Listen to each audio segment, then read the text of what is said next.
1절에서 12절까지 같이 읽도록 하겠습니다. 저 보이시나요? 글씨가? 좀 적긴 적네요. 우리의 전한 것을 누가 믿었느냐? 여호와의 발이 내게 나타났느냐? 그는 주 앞에서 달아나기를 순한 영 같고 마른 땅에서 나온 줄기 같아서 고운 모양도 없고 풍채도 없은즉 우리의 보기에 흠모할 만한 아름다운 것이 없도다. 그는 멸시를 받아서 사람에게 시려 버림받아 되었으며 강고를 많이 겪었으며 질고를 아는 자라. 낙진 사람들에게 얼굴을 가리우고 보지 않음을 받는 자 같아서 멸시를 당하였고 우리도 그를 귀히 여기지 아니하였도다. 그는 실로 우리의 질고를 이고 우리의 슬픔을 당하였거늘 우리는 생각하기를 그는 징벌을 받아서 하나님에게 맞으며 고난을 당한다 하였노라. 그가 찔림은 우리의 허물을 인하며 그가 상함은 우리의 죄악을 인함이라. 그가 징계를 받음으로 우리가 평화를 누리고 그가 채찍에 맞음으로 우리가 나음을 입었도다. 우리는 다 양 같아서 그를 평하여 갖기 제 길로 갔거늘 여호와께서 우리의 죄악을 그에게 담당시키게 하셨도다. 그가 곤욕을 당하여 괴로울 때에도 그 입을 열지 아니하였으며 마치 도루상으로 끌려가는 어린 양과 털 깎는 자 앞에 잠잠한 양같이 그 입을 열지 아니하였도다. 그가 곤욕과 신문을 당하고 끌려갔으니 이 세대 중에 누가 생각하기를 그가 산자의 땅에서 끊어짐이 마땅히 형벌받을 내 백성의 허물을 인함이라 하였으리요. 그는 강포를 행치 아니하였고 그 입에 괴사가 없었으나 그 무덤이 악인과 함께 했으며 그 묘실이 부자와 함께 되었도다. 여호와께서 그 외로 상함을 받게 하시기를 원하사 질고를 당케 하셨은즉 그 영혼을 속건제물로 드리게 이르면 그가 그 씨를 보게 되어 그날을 들 것이요 또 그의 손으로 여호와의 뜻을 성취하리로다. 가라사대 그가 자기 영혼에 수고하는 것을 보고 만족히 여길 것이다. 나의 의로운 종이 자기 지식으로 많은 사람을 어렵게 하며 또 그들이 죄악을 친히 담당하리라.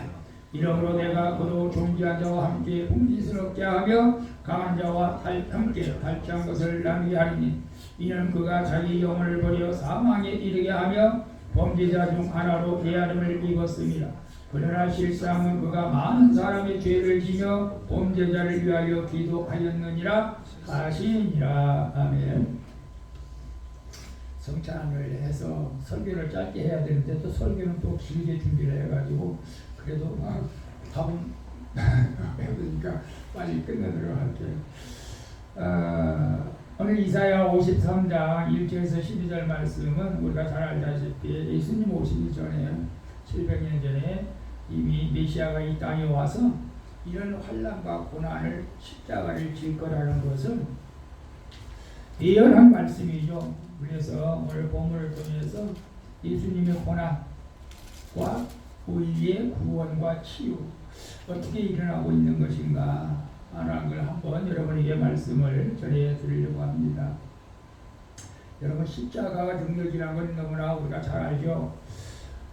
이런 일이 있었다고 합니다. 실제로 남편에게 늘 구타를 당하면서 사는 한 여인이 있었습니다.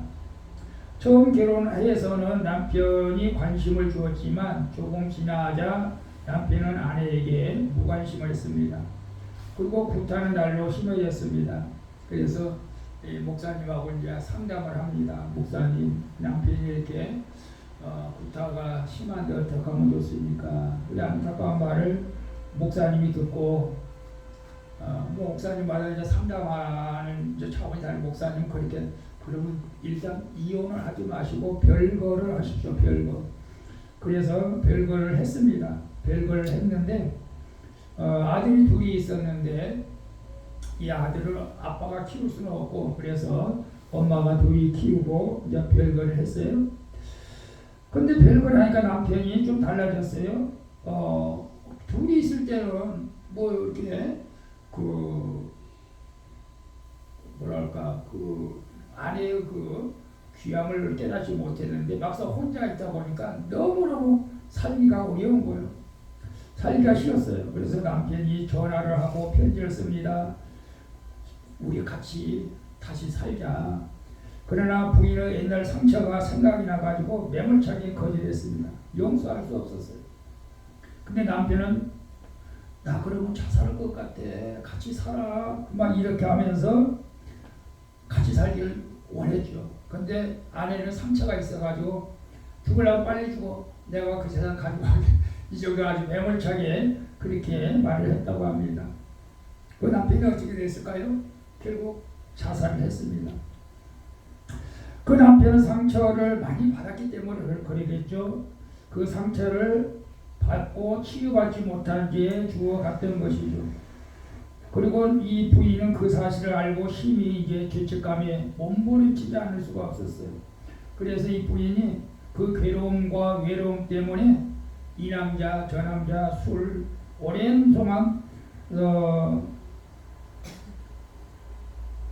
병상 완전히 타락해가지고 불변한 삶을 살게 되었습니다.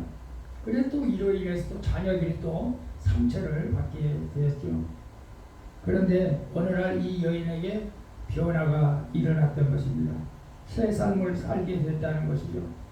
단순히 자기 상처만 치유된 것이 아니라 마치 오랜 병상생활을 했던 사람이 겨우 활동 조금씩 하는 그런 삶을 사는 여인이 아니라 이제 자기와 같이 상처받은 사람을 치유하고 있는 멋진 사역을 하는 여인으로 변화가 됐다는 것입니다.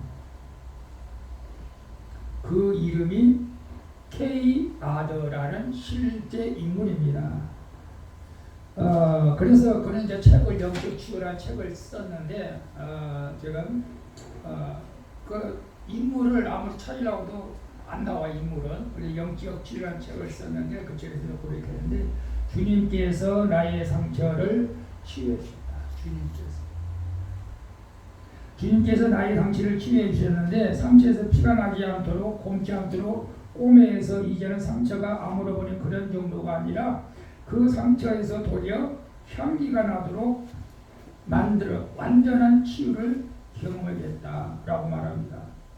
이 엄청난 상처를 가진 여인이 이렇게 치유를 받은 이유가 어디에 있느냐. 이것이 중요하잖아요. 어떻게 해서 이렇게 이 여자가 치유를 받았냐 이걸. 상처투성인 절망적인 과거와 전혀 다른 자와 희망찬 삶을 살아가는데 그것이 십자가의 능력, 십자가의 사랑에서 깨닫게 되었다는 것이죠. 그래서 우리 고린도전서 1장에 십자가의 도가 미련한 자들에게는 멸망받은 자들에게는 미련한 것이지만 구원을 얻는 우리에게는 하나님의 능력이 되는 줄로 믿습니다. 아멘. 우리가 신앙생활을 오래 해도 교회를 오래 다녀도 이 십자가의 사랑, 십자가의 능력을 경험하지 못하면 우리에게는 큰 기대를 큰 변화의 기대를 걸기가 쉽지 않죠. 사실은. 그래서 오늘 저는 간단하게 몇 가지 사실은 많이 준비했지만은 오늘 본문 말씀을 통해서 우리에게 주고자 하는 하나님의 뜻을 몇 가지만 말씀드리려고 해요. 자, 1절에 보게 되면 우리가 전한 것을 누가 믿었느냐 여호와의 팔이 등에서 나타났느냐. 여기서 이사야 선지자는 예수님의 오심과 그 사이에 많은 사람들이 받아들이지 않음을 예언한 것입니다. 그래서 예수님이 공생애 동안에 많이 배척을 받았지 않습니까? 그래서 요한복음 1장 11절 저가 자기 백성에 오셨을 때 백성들이 영접하지 아니하였다.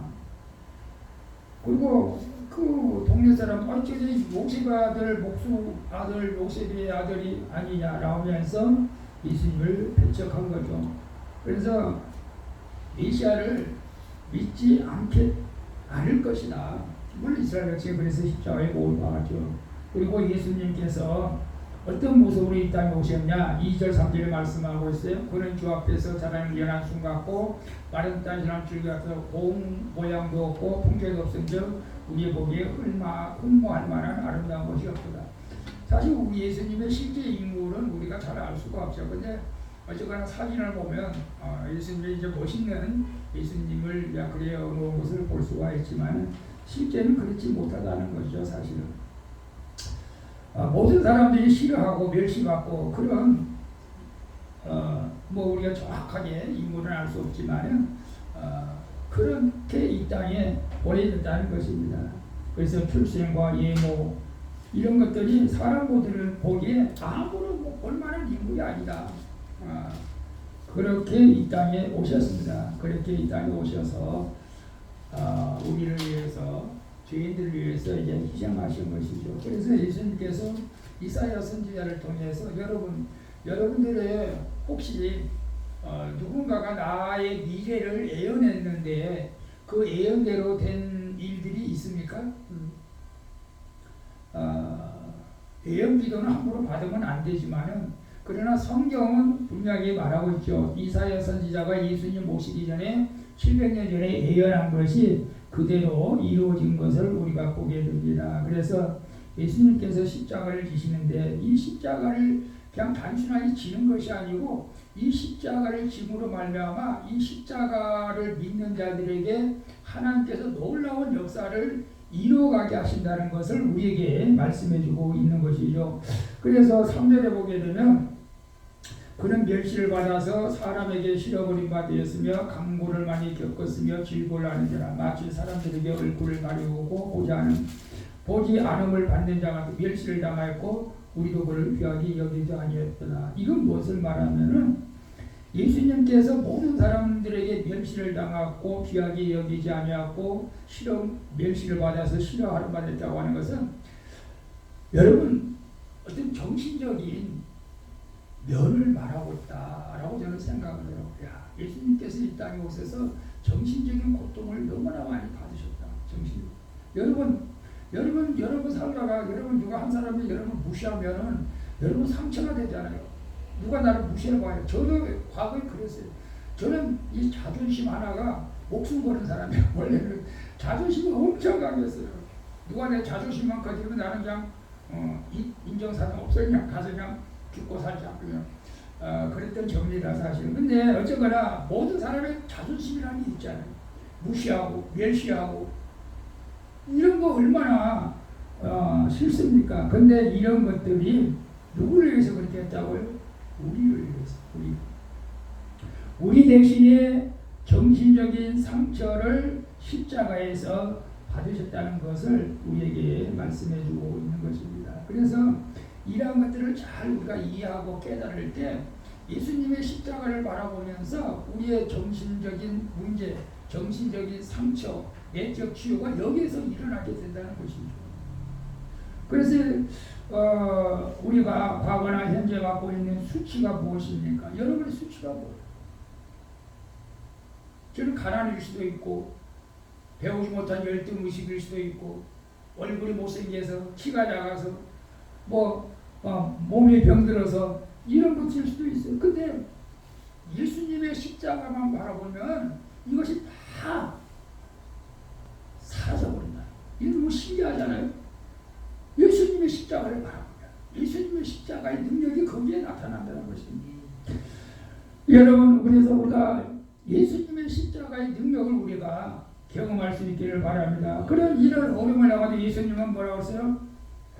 그는 곤욕을 당하여 괴로울 때라도 그 입을 열지 아니하였으며 마치 도살장이죠. 끌려가는 어린 양과 털 깎는 자보다 잠잠한 양같이 그 입을 열지 않았다. 예수님께서 이렇게 참으셨는데 남들 그렇게 못 참겠느냐? 내가 예수님을 믿는데 나도 참아야지. 그런 마음이 성령께서 우리 마음속에 주지 않겠습니까? 그래서 우리는 모든 것을 참고 인내할 수가 있고 이겨나갈 수가 있게 되는 줄로 믿습니다. 아멘. 자, 4절에 봅니다. 그는 실로 우리의 질고를 지고 우리의 슬픔을 당하였거늘 우리는 생각하기를 그는 징벌을 받아서 하나님께 맞으며 고난을 당한다 하였도다라고 말씀하고 있습니다. 여기서 질고라고 하는 것은 연약한 상태, 병든 사람, 괴로움 이런 뜻으로 해석을 합니다. 사실 더 말하면 우리의 질병, 우리의 질고라고 하는 것은 우리의 질병을 짊어지셨다는 뜻이 되는 거죠. 육적인 고통을 말합니다. 예수님이 십자가상에서 우리의 질병을 대신 짊어지셨기 때문에 여기에 이제 큰 능력이 여기에 있어요. 내가 예수 그리스도를 온전히 믿고 나면 나는 질병에서 자유함을 누릴 수가 있다는 것입니다. 여러분, 우리가 육신적인 질병도 질병이잖아요. 너무 힘들잖아요, 사실. 그래서 예수님도 이 땅에 오셔가지고 많은 환자들을 치유하신 것을 볼 수가 있습니다. 여러분, 이제는 질병에서 자유함을 누린다고 하는 것은 이제 내가 그 질병 때문에 내 마음의 고통을 받지 않는다는 거예요. 질병 때문에 내 삶에 영향을 주지 않는다는 거예요. 질병이 주님이 고쳐주면 감사하지만 안 고칠 수도 있잖아요. 근데 그 질병이 내 인생의 문제가 되지 않는다는 거예요. 자유함을 누리게 된다는 거예요. 어쩌거나 우리 주님이 우리의 연약한 것은 친히 담당하시고 병을 짊어지고 이게 모든 걸 맡기는 거예요. 여러분, 맡기는 것이 이게 믿음이거든요, 사실은. 그래서 여러분이 여러분에게 말씀드렸지만은 우리가 암병이 제일 무섭잖아요. 암병이 무서워요. 그래서 뭐 권사님도 목사님도 뭐 집사님도 암에 걸리면 두렵잖아요. 우리 유기성 목사님 사모님이 암에 걸리실 때도 막 두렵다고 하는데 암에 걸리면 어찌 안 두렵겠어요? 근데 어떤 권사님이 암에 걸리니까 두려워가지고 이 두려움이 오는 거 두려움이. 그래서 그 목사님이 가가지고 권사님 맞습니까? 권사님 믿음이 부족합니다. 하나님 맡기세요. 죽든지 살든지 맡기면 되지. 뭐 그거 가지고 죽는다고 겁이 납니까? 죽으면 주님 나라 가는 것이지. 그런데 두려워하지 마세요. 두려우면요 더 병이 악화되는 거예요. 맡기라고 하니까 그래 맡기자. 그래 마음이 편해지는 거예요. 마음이 편해지니까 암세포가 어떻게 해요? 이거는 살찌면 어때나 다 죽어지는 거예요. 우리 마음이 편하면 암세포가 죽어가는 거예요. 우리 마음이 스트레스를 받으면 암세포가 더 성장하는 거예요. 그거요. 우리가 예수님을 믿고 나가면 내가 이 질병 때문에 고통당하는 것이 아니라 이 질병을 내가 지고 가더라도 자유함을 누리게 될 줄로 믿습니다. 여러분, 우리는 부정적으로 생각하면 이렇게 말도 안 돼. 나의 질병을 지고 나의 슬픔을 예수님이 대신 지셨다고 말도 안 돼. 라고 할 수도 있습니다. 그것은 믿음이에요. 믿음이 그래서 필요한 건 믿음이 중요합니다. 나의 모든 병을 짊어지고 예수님을 온전히 믿을 때에 내가 육체의 상처나 질병의 자유를 얻게 되는 줄로 믿습니다. 제가 건강하다고 그런 말씀 드린 게 아니고 우리가 실제적인 삶에서 이런 일들을 경험하게 될 줄로 믿습니다. 아멘. 제가 나중에 또 예화를 말씀드릴게요. 자, 5절에 보게 되면 그가 찔림은 우리의 허물을 인하며 그가 상함은 우리의 죄악을 인하며 그가 징계를 받음으로 우리가 평화를 누리고 그가 채찍에 맞음으로 우리가 나음을 입었도다 라고 말씀했어요. 제가 앞서 그 간증한 K 아더 그녀에게 진정한 문제가 뭐였겠어요? 그 교회를 다녔죠. 목사님하고 상담을 했으니까 교회를 다녔지만 이 부부 간에 그 관계가 결국은 별거를 하게 만들었고 남편은 자살하게 만들었어요. 왜 그랬을까요? 성격 차이일까요? 가치관의 문제일까요? 그냥 진정한 문제는 죄의 문제. 가슴 속 깊이 도사리고 있는 죄. 이 사실은 교회 다녀도 예수님을 온전히 믿지 못하면 죄의 문제가 해결이 안 되는 것이죠. 인생의 죄의 문제가 해결되기 전에는 여러분 우리가 진정한 자유를 누릴 수가 없다는 걸 너무나 잘 알잖아요. 행복도 맛볼 수가 없죠. 예수 믿으면서 우리는 기뻐해야 되는데 이 기쁨을 맛볼 수가 없는 것입니다. 만족이 없죠. 그래서 사람이 해결하지 못하는 허물과 죄악 결과는 무엇입니까? 사망이라고 말씀하고 사망.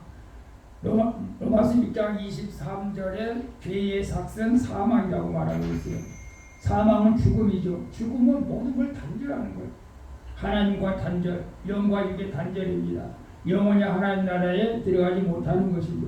그런데 본문에서도 말씀하고 에베소에서도 그렇게 말씀했어요. 2장 1절에 너희의 허물과 죄로 죽었던 너희를 살리셨다. 누가요? 예수님이 그가 찔림은 그래서 우리의 허물을 인하며 그가 상함은 우리의 죄악을 인하며 그가 징계를 받고 우리가 평안을 누리고 그가 채찍에 맞음으로 우리가 나음을 받다. 여러분 우리가 성경을 읽을 때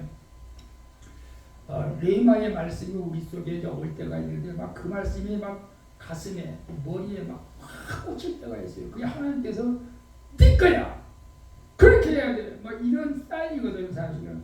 그러니까 이 K아저가 그때서야 말씀을 깨달은 거예요. 근데 교회 가서 말씀 공부를 하면서 깨달았는지 모르겠지만 제가 책을 안 읽어봐서 예수님께서 십자가를 지심으로 내 죄가 사해지고 내 허물이 사해지고 예수님의 징계를 받음으로 내가 평안을 누리고 예수님의 채찍을 맞으면 내가 나음을 입었는데 내가 이걸 믿지 못했구나. 우리는 그렇게 살아가는 사람이 많습니다.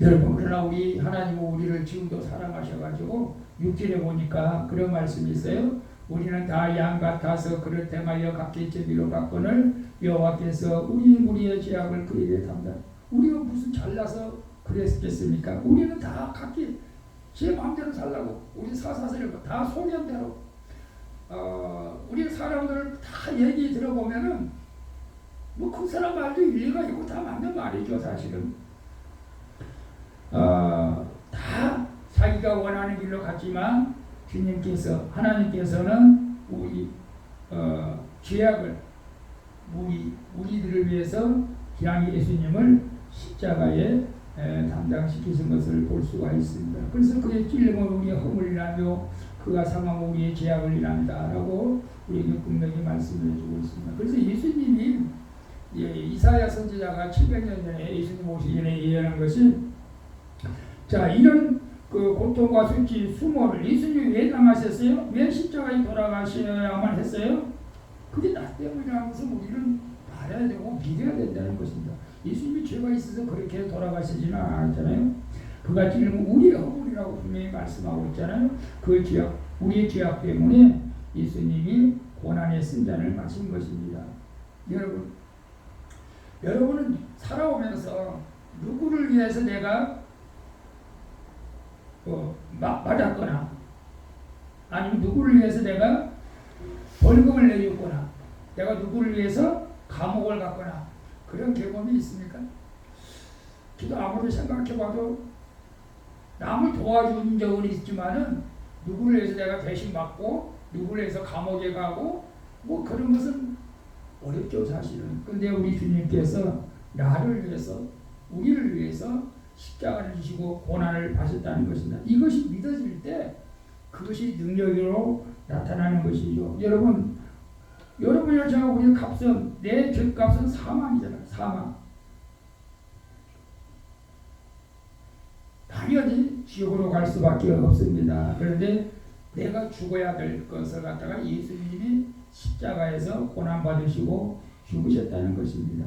이것이 대속적 죽음이라고 말을 합니다. 여러분, 그 당시 십자가의 죽음이라는 것은 너무너무 잔혹하고 고통스럽고 상상하기도 싫은 십자가 죽음입니다. 제가 책을 보니까 십자가는 이제 나라의 반역자들, 뭐 김정은 같은 사람은 뭐 그렇게도 쉽게 할 수도 있겠지만 가장 극형에 처한 게 십자가 처형인데 보통 이제 십자가에 달리면 십자가에 못 박고 달리면 바로 죽는 게 아니고 피가 서서히 빠지면서 거의 뭐 일주일 정도 가기도 한다고 합니다. 그래서 사람들이 너무 고통스러운가 혀를 깨물고 혀를 깨물면 죽나 봐요. 혀 깨물지 마세요. 혀를 깨물고 이제 자살을 한다고 해요. 또 시간이 지나면 벌레 파리떼가 달려들어서 질식해서 죽기도 한다고 합니다. 그런 십자가 죽음을 왜 예수님을 당해야 됐습니까? 나를 위해서 당했다는 거예요. 저와 여러분을 위해서. 그래서 베드로전서 2장에 보면 이런 말씀이 있어요. 친히 남이 달려 그 몸으로 우리 죄를 담당하셨으니 이는 우리로 죄에 대하여 살고 의에 대하여 죄에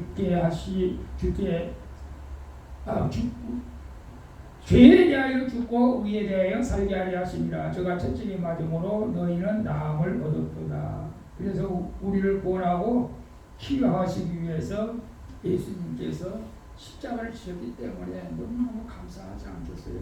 그래서 이번 주간에 우리가 고난 주간으로 뭐 종료주일이고 예수님 이제 예루살렘에 입성하면서 이제 제치고 그 다음에 이제 목요일부터 금요일 날 이제 처형을 당하는 날입니다. 자, 그래서 우리가 예수님의 고난을 생각하면서 어떻게 하면 예수님을 위해서 살아갈 것인가? 어떻게 하면 나를 위해서 십자가를 지신 예수님에게 보답을 하겠습니까? 여러분 어떻게 하면 보답할 수 있을 것 같아요? 고난 주간에는 이제 금식도 해야지라고 이제 저도 생각을 합니다만은 예수님 나를 위해서 이렇게 돌아가신데 복음도 전해야지, 예수님을 전해야지, 기도해야지, 뭐 이렇게 여러 가지로 말할 수도 있을 것입니다. 그런데 주님께서 원하시는 것은 무엇일까? 내가 고난받은 것을 잊지 말아라. 물론 예수님께서 그렇게 말씀하지는 않았지만 잊지 말아라. 그리고 감사하라, 감사하라. 저는 그런 생각을 해봅니다. 그래서 이 고난 주간에 여러분 그래도 주님과 더 가까이 하려고 좀 노력하는 그런 기간이 되었으면 좋겠습니다. 우리 십자가상에서 우리 인생의 문제를 단번에 치유하신 그 치유의 은혜를 누리는 그런 기간으로 살아갔으면 좋겠다, 그런 생각을 합니다. 여러분